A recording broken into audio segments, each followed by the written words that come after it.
Sir erectile dysfunction के main causes क्या होते हैं, क्यों लोगों को ये प्रॉब्लम हो रही है?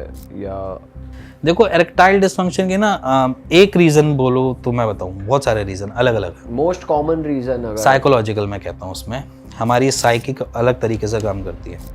मैं पोर्न देख रहा हूँ, मैंने अपनी एक फैंटेसी बना ली है, ठीक है। मैं पोर्न में एक टाइप की ही वीडियोस देख रहा हूँ, वो बड़े लंबे टाइम से उसी को देख कर मास्टरबेट कर रहा हूँ। तो मेरा एक जो आसपास का वर्ल्ड है ना, वो मेरे वहीं उसी के आसपास में घूमना चालू करेगा।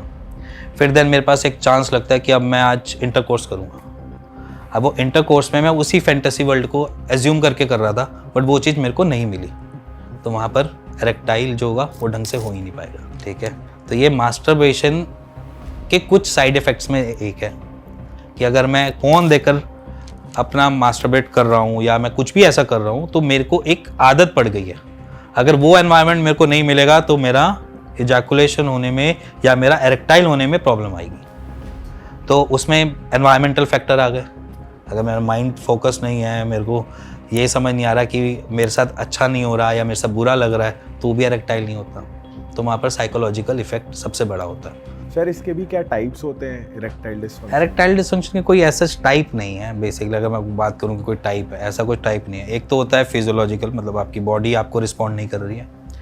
एक हो गया आपकी कि नॉर्मल, अगर मेंटल स्टेटस अच्छा नहीं है आपको, जैसे आप इंटरकोर्स करने गए हो, वहाँ पर 4 चीज़ें आपको दिखाई दे रही हैं और 4 चीज़ों में आपको ये कह रहे हो ये ऐसा क्यों है, बाहर से कोई ऐसा क्यों कर रहा है, क्यों नॉक हो गया, वो मतलब फोकस नहीं है, तो तब भी आपको ये इशू आ सकता है। अंदर किसी न्यूट्रिएंट या विटामिन की डेफिशिएंसी की वजह से नहीं होता है? देखो न्यूट्रिशन और विटामिन डी, अब मैं एक सिंपल सी बात बोलता हूँ, डेफिशिएंसी यहाँ पर मेरे हिसाब से कुछ मैटर नहीं करती, क्योंकि it's up to your mind, brain, ठीक है। अगर वो रेडी है कुछ करने के लिए तभी आप रेडी हो, अदरवाइज बिना उसके तो आप कुछ कर नहीं पाओगे। अब जैसे नाइटफॉल भी होकर आपको कभी हुआ है बचपन में, अगर आप लोगों के साथ भी, तो हमने उसी मोमेंट पे देखा जब हमने वेट ड्रीम्स देखे, है ना। विदाउट वेट ड्रीम्स तो वो भी नहीं हुआ।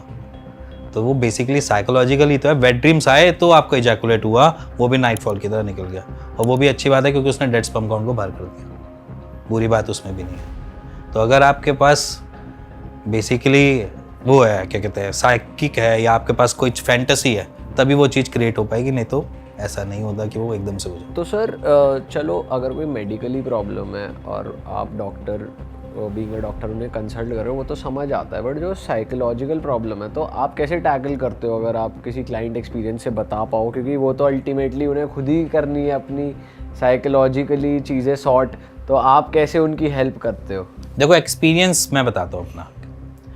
एक कपल आया और कपल को बेसिकली उनकी अभी न्यूली मैरिड थे कपल, और तकरीबन वो 7-8 महीने से साथ रह रहे थे, बट एक बार भी उन्होंने इंटरकोर्स नहीं किया। उसके पीछे रीज़न आया कि यहाँ पर बेसिकली नॉर्मल जो वो मेल था, उसको नॉर्मल इरेक्टाइल तो हो रहा है, but when he want to go for intercourse तब उसका इरेक्टाइल होता ही नहीं है, ठीक है। और उससे पहले उसने कभी सेक्स में इंडल्ज हुआ ही नहीं, कभी इंटरकोर्स किया ही नहीं। तो उसके बाद उसको लगता था कि मैं से सही भी होगा या गलत होगा। अब ये प्रेशर था उसके पास।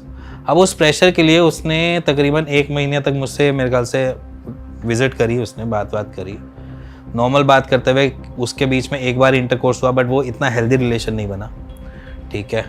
फिर उसके बाद उसने फिर से ट्राई किया, बट वो नहीं हुआ। अब वहाँ पर मैं बात करता हूँ यहाँ पर कि यहाँ पर अगर कभी टडालाफिल या किसी भी ऐसी चीज़ को यूज़ करता है तो उसका एक बारी का डर तो निकल जाएगा, उसकी परफॉर्मेंस अच्छी हो जाएगी। जहाँ पर उसका डर निकल गया, जहाँ पर उस पर्सन का परफॉर्मेंस अच्छी हो गई, वहाँ पर वो आगे आने वाली जितनी भी अपनी मैचेस हैं वो ढंग से खेल लेगा, अदरवाइज नहीं खेल पाएगा। तो एक बारी डर जो है वो मोस्टली एक नॉर्मल सीधे साधे इंसान में मिल जाता है, ओके, ठीक है। उस डर को निकाल लिया तो ये प्रॉब्लम सॉर्टेड हो जाएगी। बट सर अगर ये भी फिर पिल्स पे या चीज़ों पे रिलाई करने की एडिक्शन नहीं बन जाएगी कि भाई वो अब नेक्स्ट टाइम बाय चांस नहीं हुआ तो अगला सोचेगा यार मुझे उस प्रोडक्ट की ज़रूरत ही पड़ रही है, वाइग्रा की ज़रूरत ही पड़ रही है, या कुछ ऐसी चीज़ की ज़रूरत पड़ रही है, तो तभी हो पाएगा। एग्जैक्टली बिल्कुल बात आपने सही रखी है। अगर मेरी को एक परफॉर्मेंस अच्छी हो गई, अब मेरे को लगेगा जब तक मैं खाऊंगा नहीं तब तक मेरी परफॉर्मेंस करेक्ट। ठीक नहीं रहेगी। उसमें वो अपने हर इंटरकोर्स से पहले वो पिल खाता है, फिर देन वो अपना इंटरकोर्स करता है और उसको लगता है कि भैया ये मेरे लिए रामबाण इलाज हो गया है, जब भी इंटरकोर्स करना है उससे पहले मैं एक पिल खा लूँ और मैं काम करूँ। बट उसके साथ कुछ साइड इफ़ेक्ट्स भी हैं। देखो, डर निकालने में अलग चीज़, ठीक है, और एक आदत बनाने में एक अलग चीज़। सर क्या हार्म है उसके, थोड़ा बताओ। देखो, एक नॉर्मल सा है, हम जब भी कोई भी ऐसी पिल लेते हैं, चाहे सल्डिनाफिल ड्रग हो चाहे टडालाफिल हो, इसके साथ सबसे पहले जो हार्मफुल इफेक्ट आता है वो आता है कि आपको हार्ट के इश्यूज या कार्डियोवास्कुलर दिक्कत ज़्यादा बढ़ जाती है, ठीक है। तो उसमें क्या होता है कि बीपी के पेशेंट जल्दी बन जाते हो, हाइपरटेंशन के पेशेंट जल्दी बन जाते हो, एज़ कम्पेयर टू आपकी एज 50 में होना था वो आप 40 में हो रहे हो या 45 में हो रहे हो, तो ये वाले इश्यूज़ आने चालू हो जाते हैं सबसे पहली चीज़। और सबसे मोस्ट कॉमन प्रॉब्लम उसमें जो आती है पेशेंट को, वो ये आती है कि उनको हेडेक बना रहता है, ठीक है, आइज़ हमेशा रेड रहेंगी, स्वेल्ड रहेंगी। तो ये कुछ कॉम्प्लिकेशंस है जो उसके बाद होती है, वो तो नॉर्मल है। बट वो सर दर्द भी तब लेना जब कुछ हो नहीं रहा हो, बट जब हो रहा है तो फिर सर दर्द क्यों ले। बट एडिक्शन इसकी बनाना एक नॉर्मल, एक इंडिया कल्चर में भी है यार, जिसमें मैं बोलूँ कि हमारे इधर भी नॉर्मल है।